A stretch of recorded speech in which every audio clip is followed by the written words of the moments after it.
pia mimi kama kiongozi wa nchi hii, nia yangu, mpango yangu ni kuunganisha Kenya iwe moja.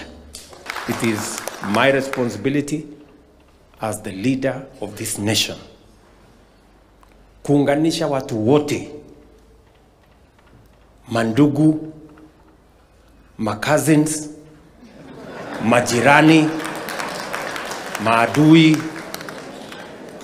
wote ni waunganishe watu wawe ni watu wa taifa moja, taifa la Kenya. Hii nchi inatutosha sisi wote. Sio lazima wengine wawe nje ndio wengine wawe ndani. Hapana, tunaweza kuungana sisi wote. Na hiyo ndio bidii mimi niko nayo. Watu wa Central Kenya wawe ndani ya serikali. Watu wa Coast wawe ndani ya serikali. Wale wa Northeastern, wa Somali na wengine wawe ndani ya serikali. Watu ya Bonde la Ufa wawe ndani ya serikali. Watu wa Western wawe ndani ya serikali. Watu wa Nyanza wawe ndani ya serikali. Eastern wawe ndani ya serikali. Inatutosha sisi wote. Inawezekana tuwe zote ndani ya serikali moja.